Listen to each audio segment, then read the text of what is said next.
Hey, movie lovers. You can enjoy Real Nerds Podcast in many ways. You can go to our website, realnerdspodcast.com. There you'll find articles and the podcast. You can go to our YouTube channel, and you will see the Real Nerds Pod Show. We're also on Blue Sky. Hey, did you know Facebook is still a thing for people? Yep, we're on there too. We are also on Threads. There are many ways to interact with us. All our film adventures are posted on Instagram. If you have a social media account, you can find the Real Nerds Podcast.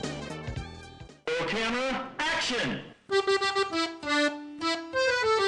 Well, a real nerd knows who shot, and a real nerd can follow the plot, and a real nerd can... Don't talk film! I'm sorry. Take it outside.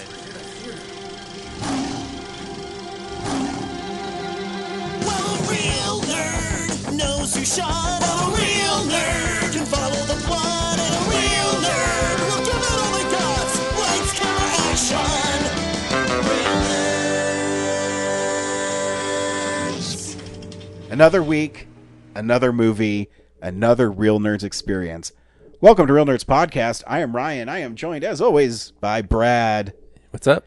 Oh, watching movies, living my best life. Every week, we see a new movie and we podcast our experience to the world. This week, we saw Shelter, where Jason Statham is a guy who's in shelter. I don't know.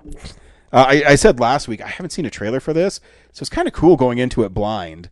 I saw the poster where he's running with some girl, so I knew he was protecting someone. So, very Logan vibes. Yes, very much so.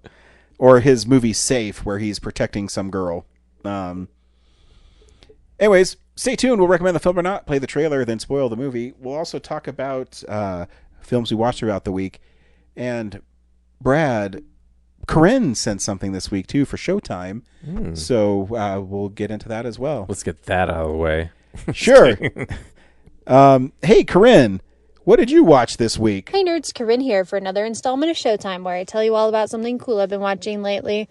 This week, I'm coming at you with a surprise review of Ninja Scroll.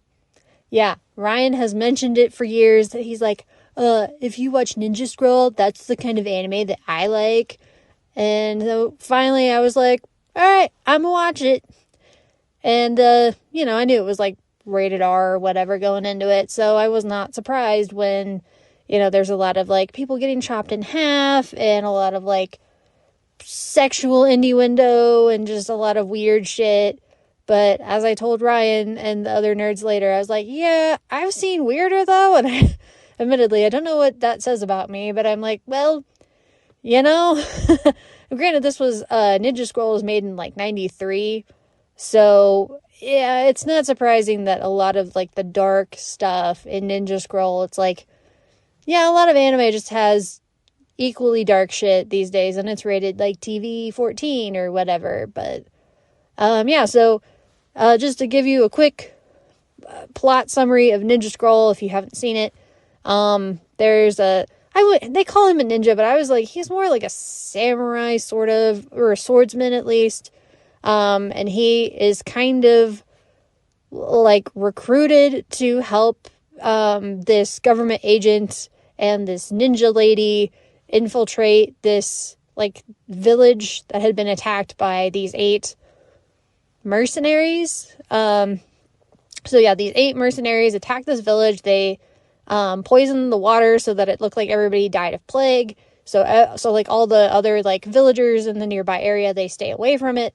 The ninja lady is sent to investigate with her clan, and the clan is all wiped out by the first of these like 8 mercenaries.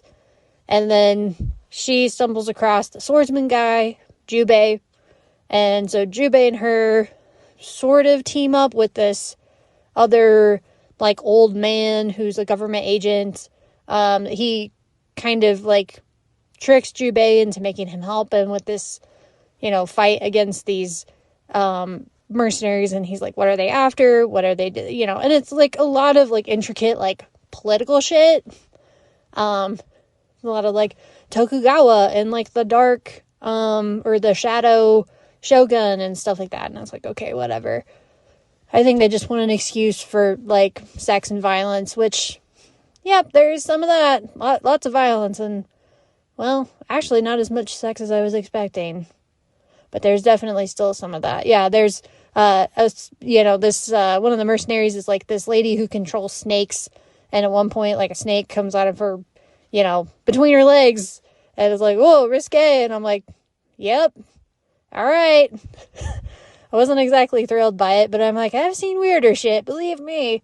So overall, I would say I didn't hate it.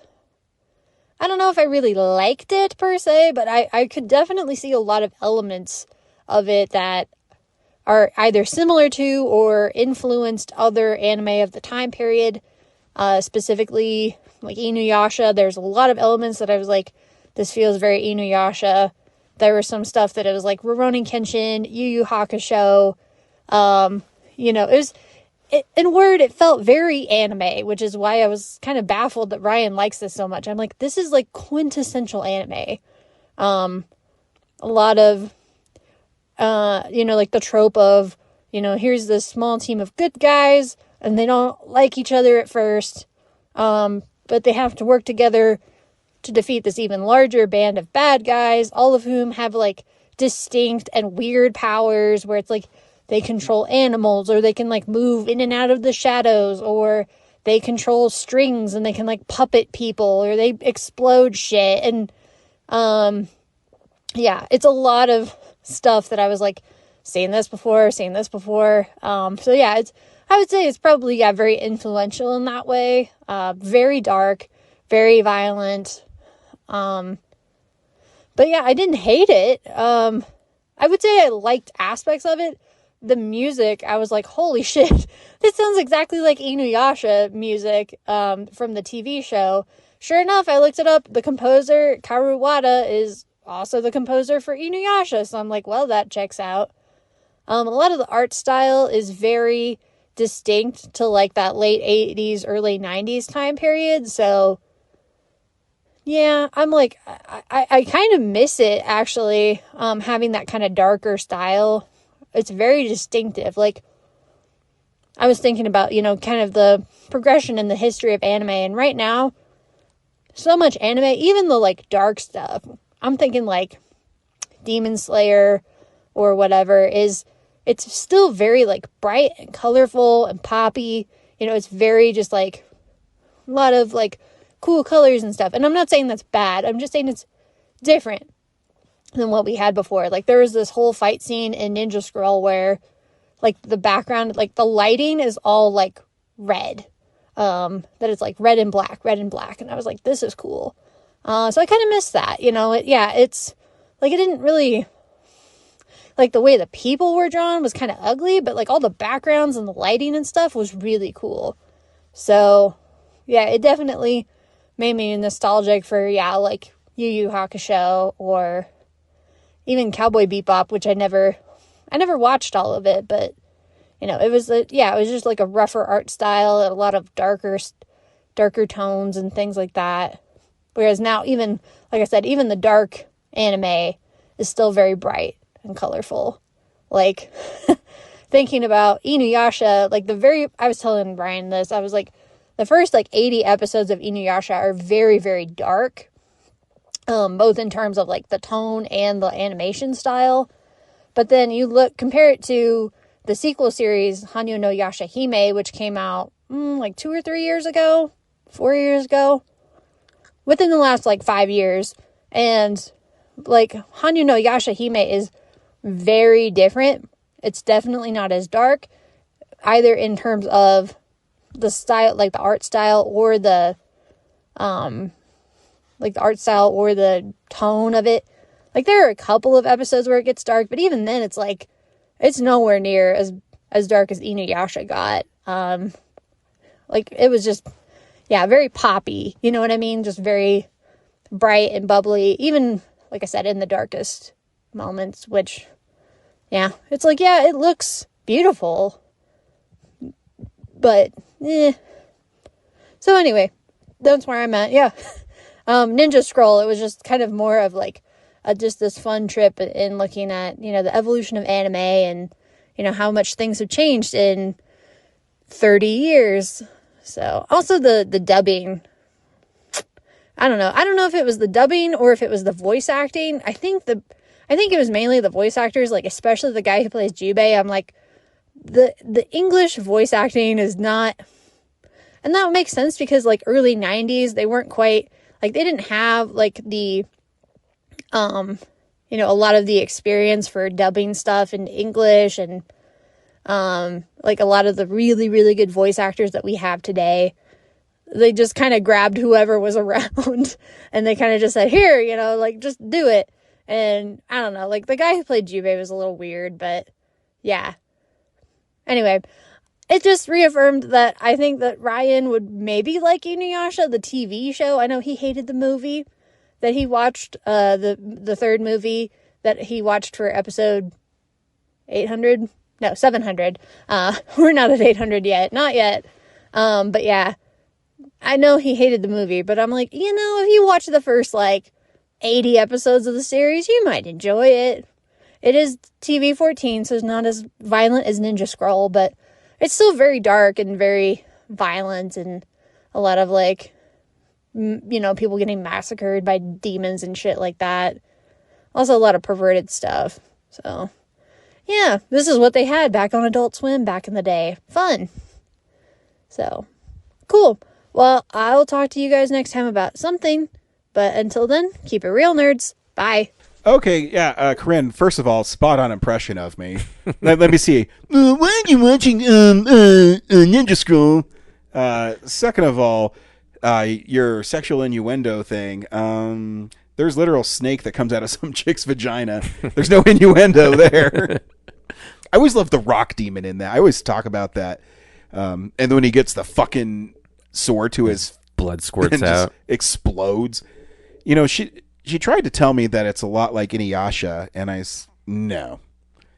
I mean, I guess the demon setting, stuff, yeah, but it is the vibes are different. Yeah, it's way more hardcore. And I was telling her before, it's cool that she likes her stuff. I like my anime like that.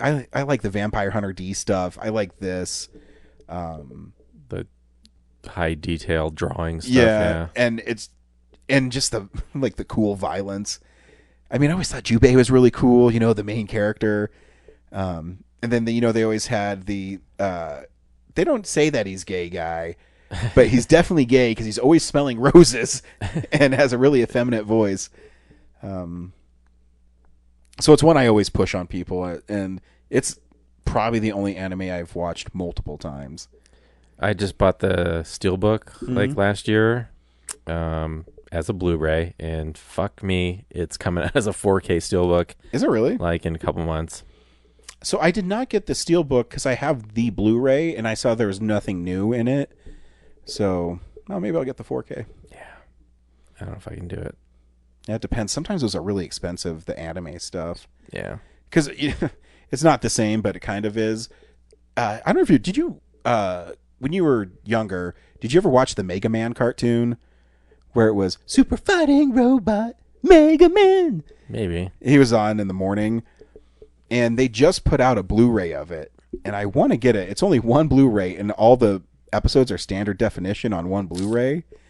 I hate that when they do I know. SD on Blu-ray, yeah.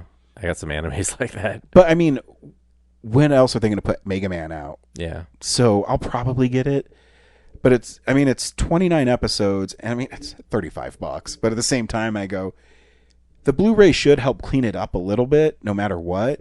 Obviously, the sound will be better, but yeah, I wish I could find a review on it. I haven't seen one. Then that's where his sizzling circuits Dr. Light came from. And I always loved Mega Man. That's really the only cartoon they've ever had for him. I have Toxic Crusaders coming on Blu-ray. Oh, sweet. I think they remastered that one, though. Yeah, I think they did, too. I remember reading about that one. Why isn't Ninja Turtles remastered? Way more deserving. I know. And people would buy it. I know it's a lot of episodes, but yeah, people would buy it. Okay, you could hire you, and why don't you go through and remaster them all? You hear that? Paramount? Yeah, is that Paramount own the original series? Now they do, yeah. Oh, yeah, fuck. It was NBC back in the day, which would be Universal, but... Oh, man, just kiss David Ellison's ass, and lie, say you love Donald Trump. And I'll get you Warner Brothers. Yeah. I'll make it happen. So yeah, actually, I'm stoked that Corinne watched. I never thought she was going to watch Ninja Scroll. No, good for you. So good for her. This week, Brad, we saw Shelter with Jason Statham. Do you recommend Shelter? Compared to like his Working Man and Beekeeper nonsense, this is actually a pretty decent movie. Like, it doesn't have like a lot of dumb things going on, but it's also like pretty much Logan in a lot of ways. So, yeah. I have a special place in my heart for Jason Statham. I have seen all his movies, and I actually really liked this one. Again, it came out of nowhere. I mean, obviously I knew it was coming out, but there was never really a big marketing push for it. There might be in, foreign countries. But yeah, I was sitting there watching it and I go, man, it's a little quiet. And I didn't know where it was even going. You always have that hint of danger with Jason Statham. Like there's more behind his eyes than you see. But he's really good at playing that character where he's kind of quiet, but he's deadly. Yeah, I had a lot of fun with it. Here's the trailer for Shelter.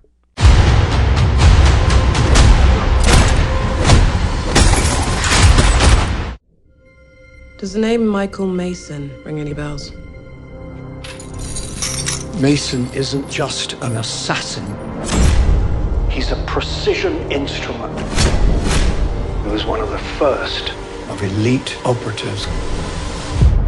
Then what happened?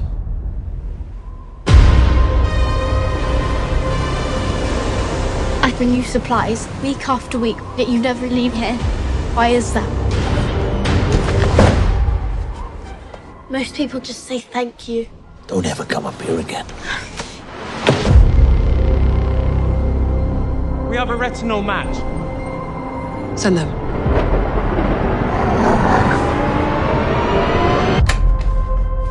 What's happening? Don't make a sound. Don't come out until I come for you.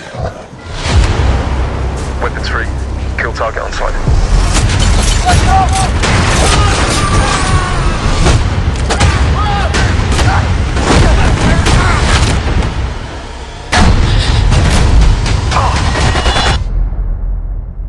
Alpha team, come in.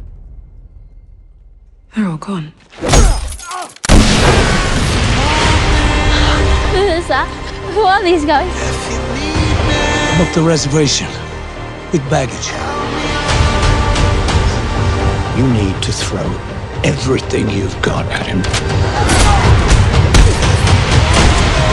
Are they going to arrest you? It's not the police I'm worried about. The people that are doing this have broke the only rule that matters to them.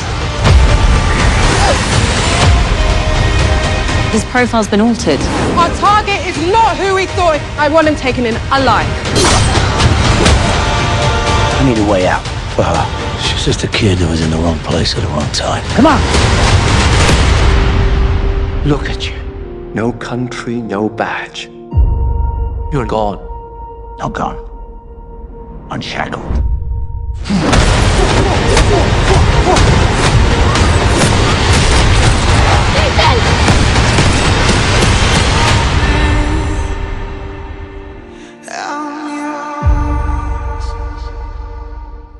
I've never seen it, so I don't even know what you put in here. Jason Statham plays Jason Statham. He plays a guy named Mason who lives on an island outside a lighthouse, but it's an island. Yeah. In Scotland, I guess. Scotland? It's Scotland area. I don't know. That's what the title card said. I guess there's. I guess there's probably a lot of rocks in that area because the United Kingdom is an island, so you need the lighthouse. And then some young girl delivers his supplies with her uncle, and that's the first 20 minutes of the movie. And he has this dog. He's without a name, has no name. Yeah, it's just dog. And then you get the feeling that he's hiding from something, but the movie won't tell you. Yeah, but what and who? Why would he do that? So, anyways. She comes back later and wants to get to know him because she doesn't know why her uncle always helps him out. Why do you always deliver food to this guy? Yeah. Why doesn't he come over to our house? And when she does that and she doesn't listen to her uncle, a storm breaks out and he's unfortunately killed because the ship sinks. Jason Statham goes out and saves the young lady named Jessie. Starts to nurse her back to health, and right away, dude, he's fucking cold as ice to her. He hasn't got time for a teenage girl and her antics. You know, he has his dog, and she's being nosy. Yeah, and her ankle's broken. Just leave him alone. Just leave him alone. Jason Statham wants to be left alone. But behind his steely eyes is the heart of a caring person. And when she needs antibiotics, he decides to go into town. When he goes into town, boom, triggers. They misidentify him as a terrorist. And so this black ops team is sent out to kill him or take him in or whatever. And, dude, you can't do that. Do they know who Jason Statham is? So they go there, try to do it, and he just kills everybody. But then they make the mistake of killing his dog, which the Poor girl Jack. named Jack, correct.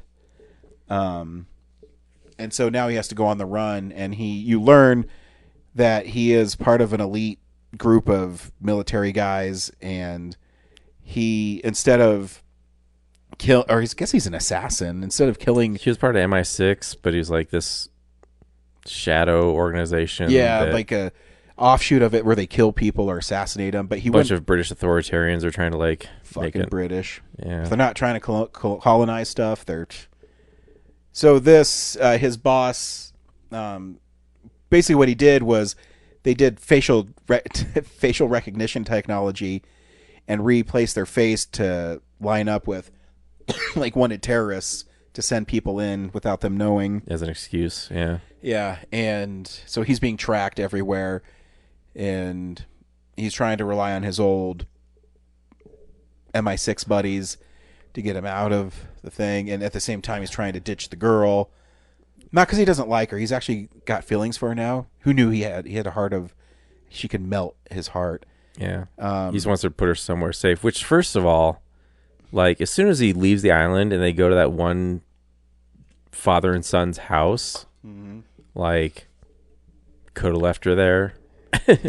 Should have been fine, even after the dad gets shot in the face. In the face! Yeah. Wouldn't have had to worry about her after that. She could just float back into town, reintegrate into society. Yeah. And he could be off on his own. But nope, he drug her along through all the other craziness. Yeah, it's... saying. It kind of had a John Wick feel to it. Well, they killed his dog. Yeah, so. they killed his dog. He's this, really cool killing machine. The action's really cool. The car chasing's fun. I was actually pleasantly surprised that it was as good as it was. I'm not saying it's the best movie I've ever seen, but yeah, for a movie at the beginning of February, and I go, all right. I'm just used to seeing like him like doing over the top. I mean, he was a freaking beekeeper. Yeah. But yeah, everything's pretty like low key, down to earth, and they're just like going from set to set, just being like, I need some guy to hack something for me, and then and the young girl who plays Jessie, she's really good. Oh yeah. Because you learn that her parents died and she's being taken care of her uncle and she has nobody. So she develops this bond with Mason, and she really wants Mason to adopt her. Yeah, and it's nice. Yeah, like I said, I was pleasantly surprised watching it. Yeah, and then the British guys have sent this other assassin out to like go rogue, and there's actually a good department of the British intelligence agency who like figures out that what's his name from Shaun of the Dead? Bill Nighy. Like, hey, he's doing suspicious things. He really has a presence too. That Bill Nighy as an actor, his voice is Sean Mason. Mason, you have to kill him. You understand? I actually wanted to bring you back into the thing. It's just, it took me by surprise how, and I thought it was shot really well. Yeah, just very British action movie. So yeah, I recommend it. You go see it. And just like that, I've seen all Jason. I read today that there is a movie coming out called Jason Statham Steals My Bike, yeah, starring Jason Statham. I can't wait because he's really funny too when he's given the opportunity in Snatch and other stuff. Yeah, Spy. I loved him. Oh yeah, he's great in Spy. Yeah, yeah. So go Jason Statham. Yeah, it's hard to really talk about. There's really not much else to it.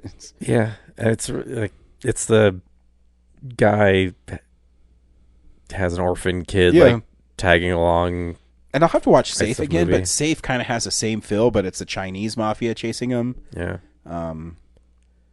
But yeah, there's like no goofy dialogue stuff and no like over the top violence. It's all pretty like that whole siege on the island is he just like the way he like destroys those guys is great. Yeah.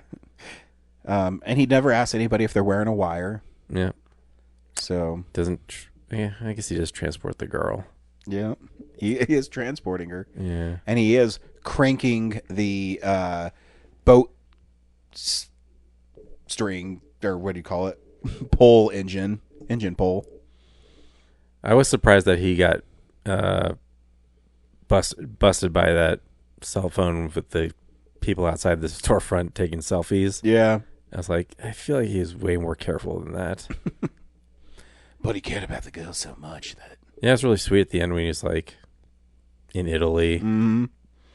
Because, too, he took a chance because he gave her to a human trafficker to get him out. Yeah. But he did, and yeah. British government's watching over her. She's fine. Yeah, she's good to go. Yeah, I had fun with it. There's really no nerd news this week, Brad. You sure? Yeah. Did I miss something? I don't know. Well, people died. I know that. Yeah, well, life sucks. Wear a helmet. I do love, I follow David Cross on, obviously, all the social media stuff. He's been sharing a lot of clips of him from Mr. Show and Arrested Development. Just great stuff. Should follow him. He's really funny. I think I do. We watch films throughout the week in a segment I call What We've Been Watching. So, this is the stuff we've been watching. The Regal theme of the month for all their late night movies is romances, which, my favorite genre, in the lead up to Valentine's Day. But I guess they're going to stretch it all over February instead of like, I don't know, Black History Month. So one of the movies in the lineup is the Bodyguard. And I didn't see it in 1992 because I was 12, 10, 12, 14. I don't know. I can't do math. Math is hard.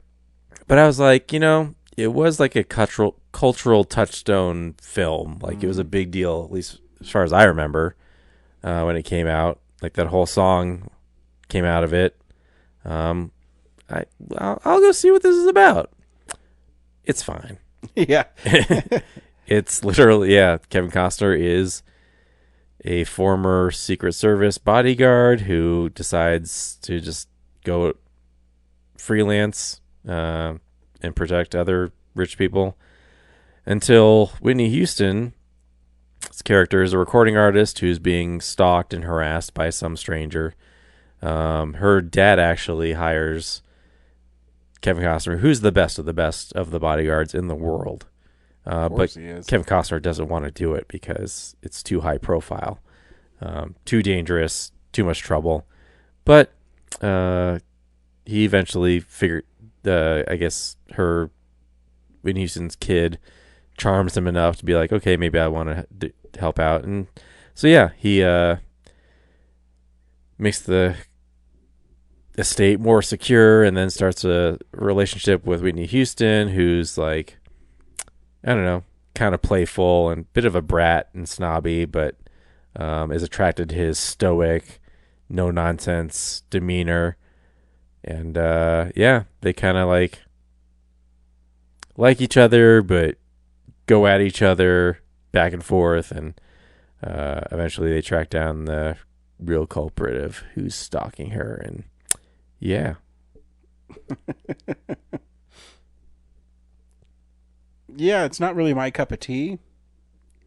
I have seen it about 20 years ago.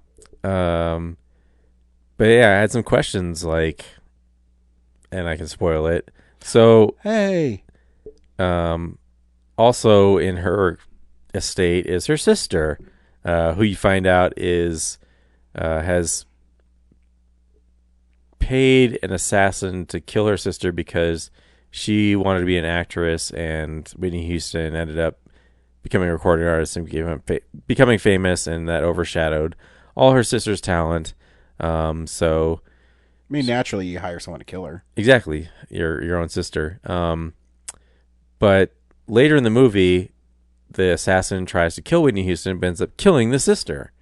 So at that point, you would think, oh, I'm not going to get paid, so I'm not going to do any more work on this contract because the person who's supposed to pay me. And granted, she did it through a third party, so that money's not going to go to that guy and then not going to go to me anyway. So I should stop trying to kill Whitney Houston. But Whitney Houston gets nominated for an Oscar, and so she has to go to the Oscars to accept her award, probably, that she's going to win. And she does win it. And the assassin does show up and tries to kill her. So I'm just like, okay, so you're just there to kill Whitney Houston? Like, and not get paid? Or like the guy who hired you is going to pay you, but he's not going to get paid back? Because, yeah. Anyway, that was where I was confused. Yeah, it's, I don't even know why you're confused.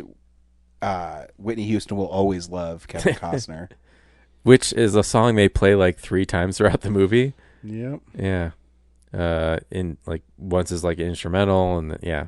And then also there's a whole conversation around how it's a remake. Her version is a remake of another one. Dolly Parton. Yeah.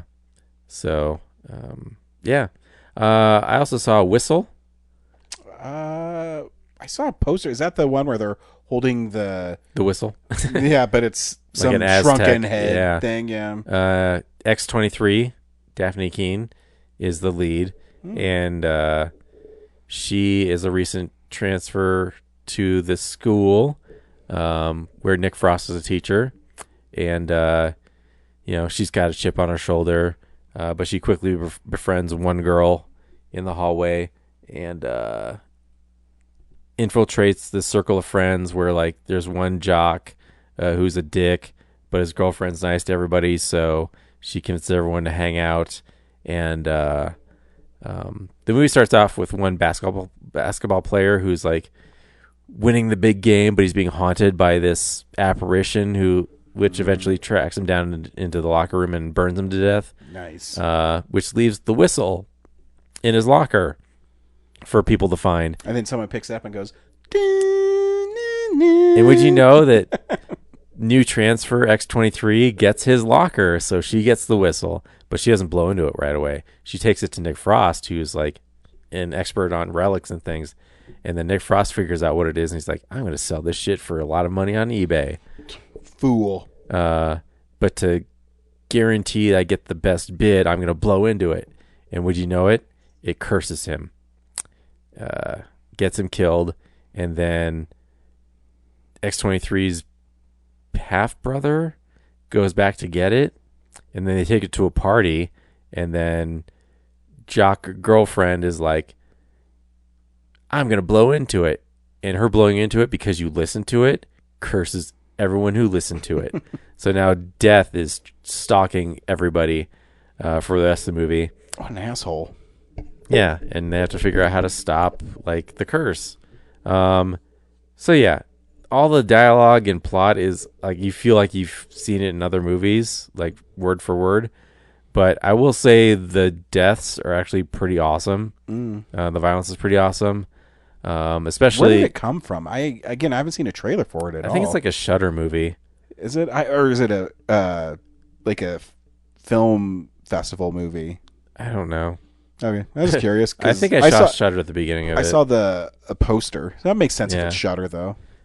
Or some derivative of it.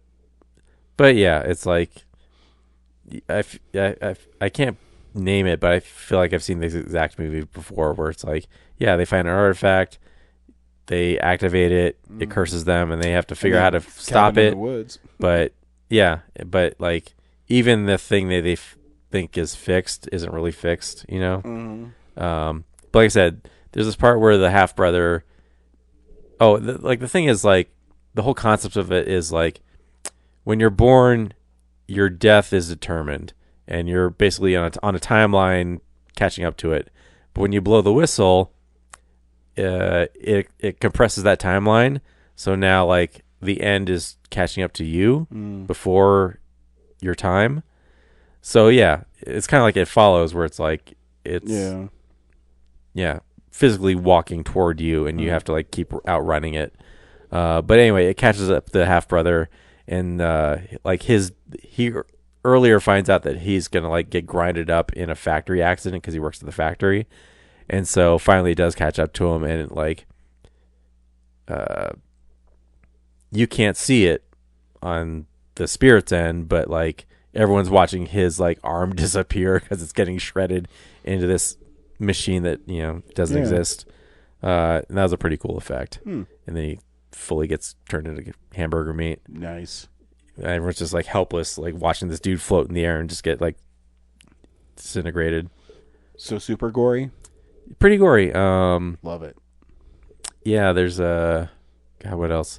The football jock guy, like, once he finally starts believing in what's happening, he gets like locked in his room, and then kind of the same thing too, where he gets like shredded, but his parents are like on the other side, like wondering like what's going on, and like they can't get in the room, but he's like getting like pulled apart and his skin ripped up. Yeah, it's pretty gnarly. Fuck yeah.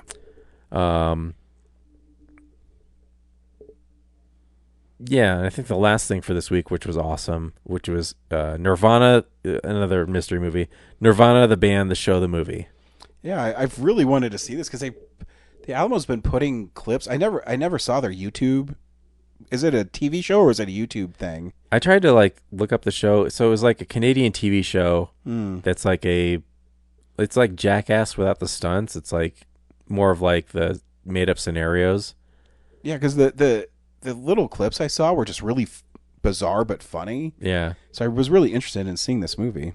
But yeah, so what the trailer doesn't really specify is that this is like a Back to the Future 4 movie. Okay. So yeah, these two guys, they're a band. Their whole goal, the one guy, like the whole concept of it is like the one bandmate makes up all these crazy plans just so they could go play one gig at this movie or this venue called the Rivoli. So the one guy makes up all the plans, and the other guy is like the competent musician. And so he goes along with these crazy plans, and like this started in like 2007, and now cut to present day, they're still doing this same goal like 20 years later. And so the one bandmate's kind of like going along with it, but he's really like kind of he's looking for an exit. And so he's like, okay, we'll do this one plan. And the plan is to go up to the CN Tower and then skydive off into whatever stadium's right below it during a baseball game so they can advertise their show, which they haven't booked, but they think by advertising it, the venue will be like, oh, what an awesome stunt. We were going to book you. It does not go well.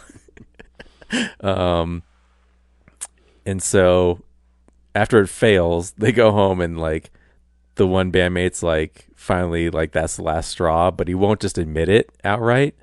And then the other bandmate decides, oh, I'm just going to build a time machine and we're going to go back to like 2007 and like correct this thing. And like, that's where it's going to fix everything.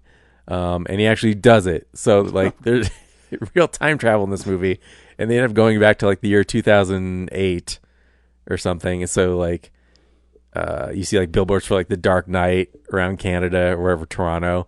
So what makes this movie amazing is that apparently they didn't do any permits. Like it's all shot like guerrilla style in front of people.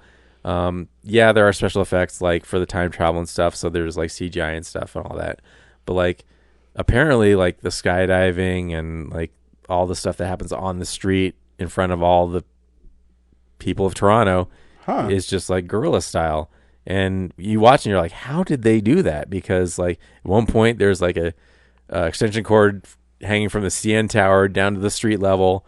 It's plugged to this box, and like there's a RV chase because the time machine isn't a DeLorean, it's an RV, racing down the streets of Toronto, and like disappears into fire. There's cops chasing them. And so like, yeah, they go back in time, and like, you know, there's a butterfly effect thing where the bandmate who's like disillusioned actually is like super famous. And so when he finds out like the other guy wants to like return everything to normal, he doesn't want that to happen because he wants to be a successful solo artist. So he starts sabotaging the plan to stay rich and powerful. Yeah, it's hilarious, and I don't want to spoil like, this other part of it. It's like so funny. But yeah, it's one of the funniest things I've seen this year, because like the one guy is so hapless and dumb, and the other one is, you know, diabolical and sad. I don't know.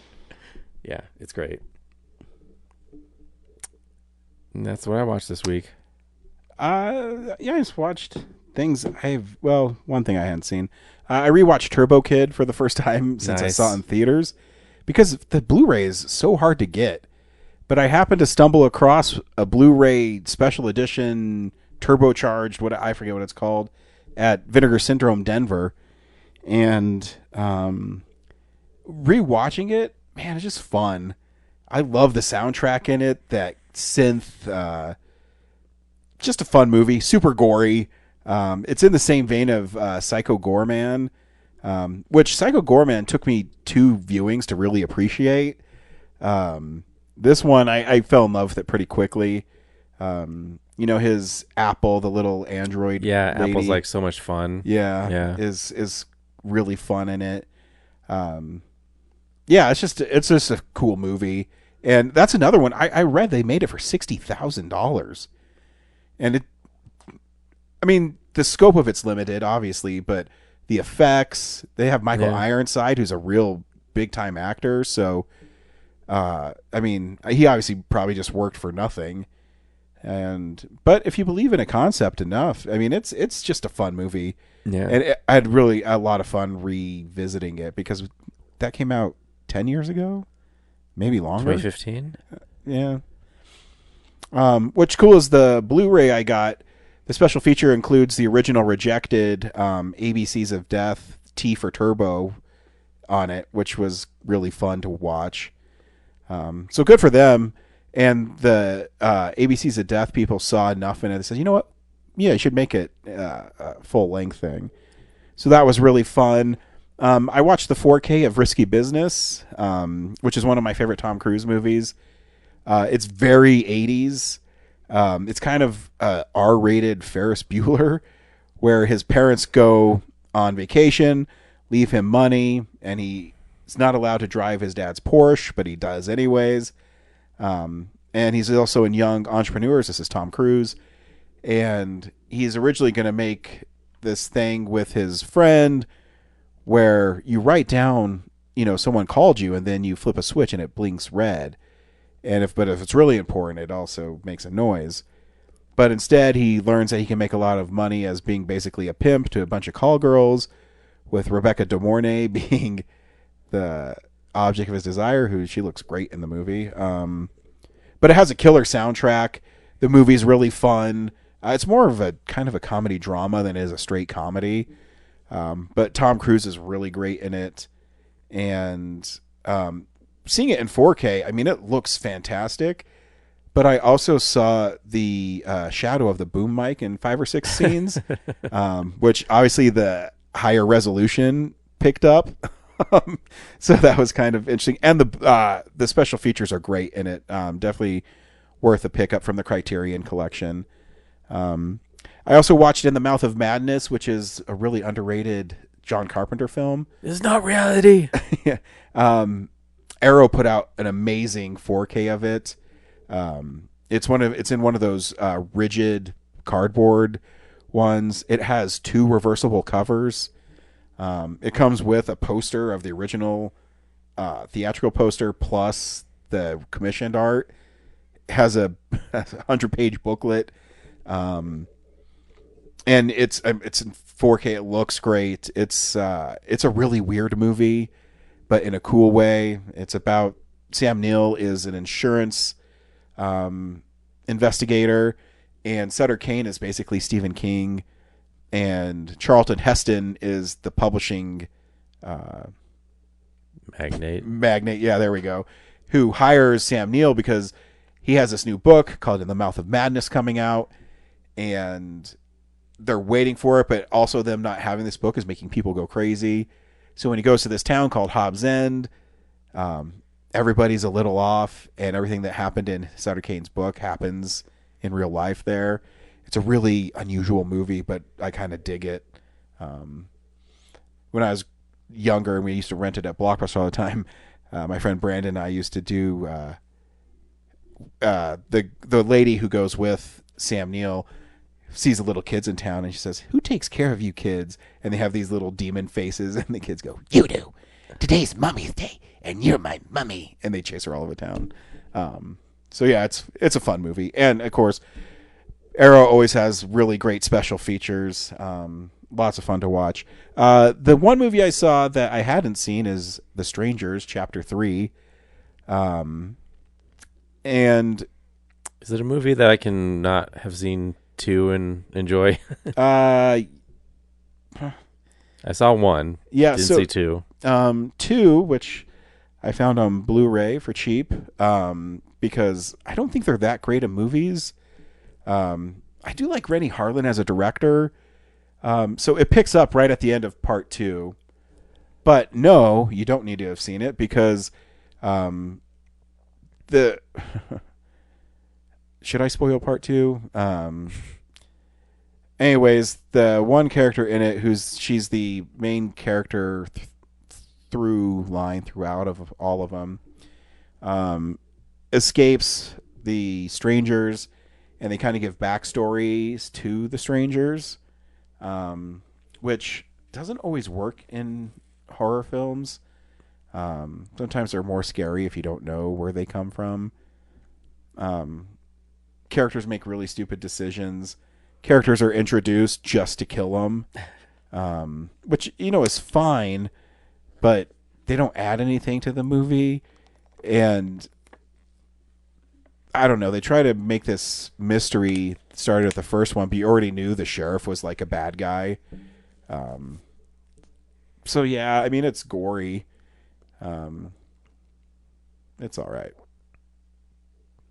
There's nothing special about it. So the original one is like a classic, but like what? Yeah.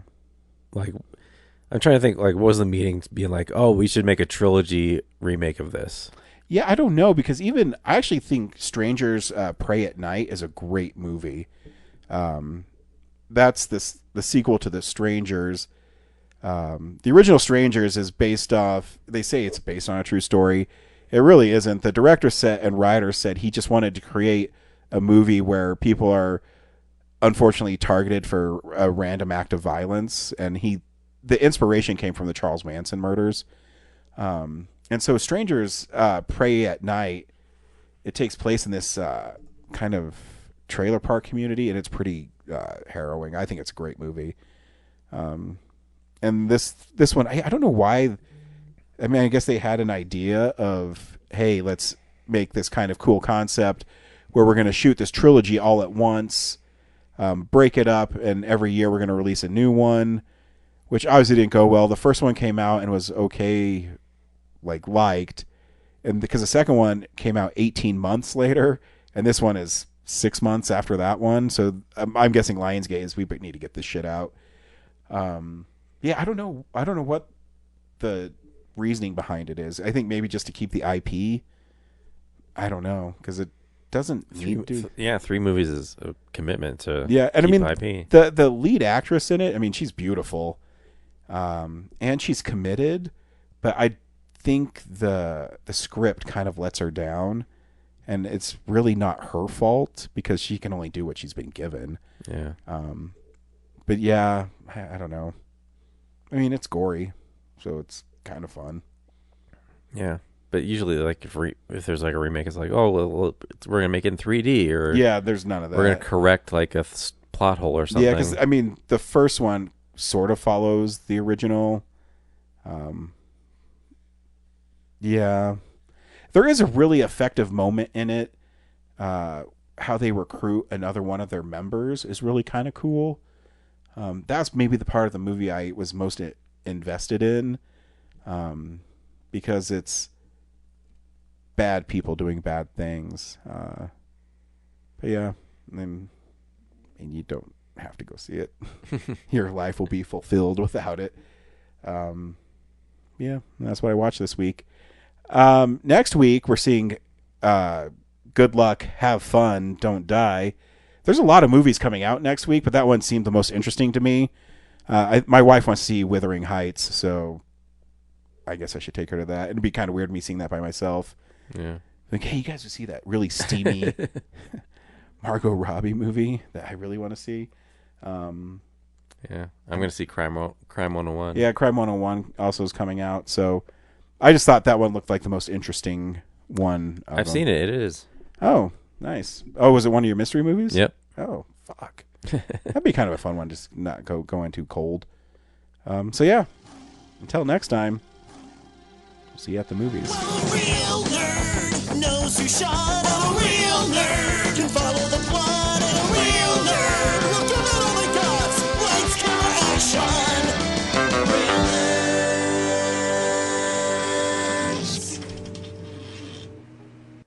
Thanks for listening to Real Nerds Podcast, a Nebulous Visions production.